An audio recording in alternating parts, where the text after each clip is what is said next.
Hello, and welcome to another episode of Tales of Darkness.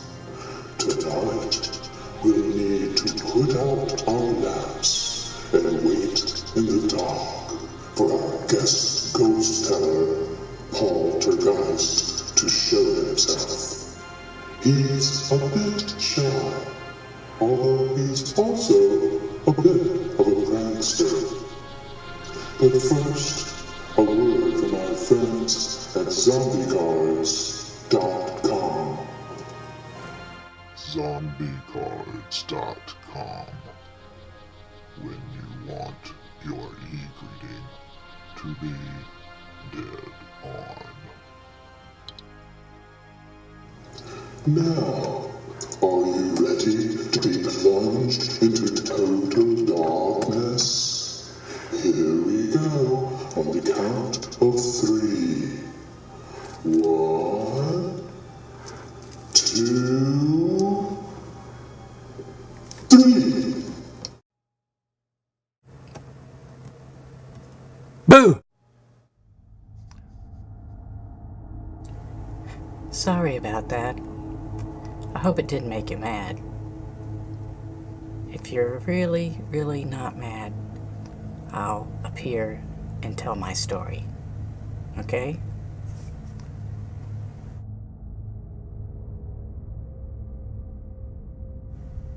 Rodney thought Sara, the newest tenant in the apartments he managed, was pretty, even if she was a little strange. He wondered about why a young girl like her would live by herself, but then this was 1968, and young people were doing lots of things differently than Rodney's generation did. One day, as he passed her on her way into her apartment, about 6 months after she had moved in, he couldn't help noticing that she looked extremely sad. "Are you all right, Sara?" he asked. "Oh, Mr. Cochran, I'm sorry to bother you," she said, wiping a tear from her face. "I was hoping you wouldn't notice. It's just that I'm so lonely here in this new town, and I dread coming home to this apartment, and it just seems impossible to make any decent friends here." She went on to explain that her only acquaintance was her sister, who was living with her in order to help make ends meet. "Oh, your sister lives with you?" Rodney asked. "I don't believe I've seen her." "No, you probably wouldn't, since she works nights at the bar on West Trade Street," Sara replied. "And that makes it even worse for me." "Well, isn't there anyone at your work who seems friendly? I'm sure a pretty girl like you wouldn't go unnoticed," said Rodney. "If I were about 30 years younger, I'm sure I would have." "Oh, that's sweet, Mr. Cochran, but I'd never go out with them. I'm not that kind of girl." And in spite of his friendly, even fatherly manner, it was clear that the conversation had suddenly made Sara uncomfortable. Avoiding eye contact, she gave Rodney a quick, nervous smile and quickly unlocked her door, entered the apartment, and shut the door behind her with the unmistakable sound of 2 locks clicking into place. But apparently Sara's sister, Sheila, was that kind of girl, because Rodney often heard the sisters arguing through the thin walls of their apartment, which was next to his own, about Sheila's late-night escapades. One night the arguing was so intense, Rodney had to address it. When he knocked on the door, Sara opened it, apologizing immediately. "Oh, I'm so sorry, Mr. Cochran. It's just my sister. She's so horrible. She goes out with men at all hours of the night and then brings them home here." Sara turned and walked down the short entrance hall to the living room, apparently expecting Rodney to follow. He did, but stopped when Sara continued walking on to the bedroom beyond and then shutting the door behind her. "Well, who was it?" A shrill, angry female voice that was distinctly not Sheila's snapped from the bedroom. "It was Mr. Cochran, and I'm sure he got complaints about you and your lewd behavior. Now I bet we're going to be thrown out."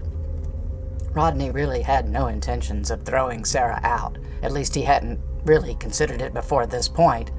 But just then, Sara came back into the living room, carrying a large doll whose head was turned towards Sara. What she said next made Rodney's skin crawl.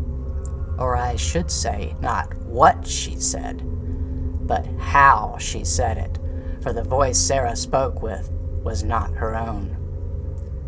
"Sara is such a prude, Mr. Cochran, honestly. Can't a girl just have a little fun once in a while?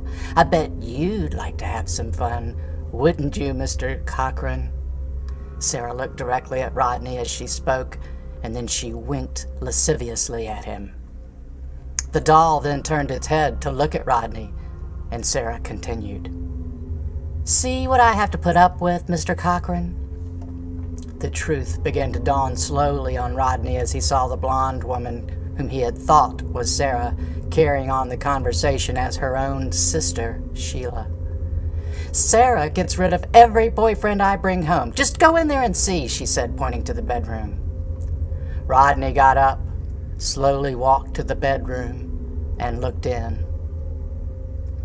One body would have been bad enough, but Rodney wondered how this little room could have held so many and for so long without anyone, especially himself, noticing. Oops.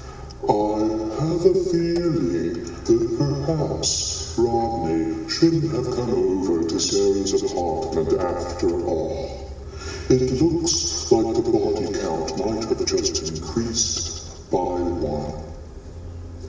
Well, once again, I'm so glad you came tonight.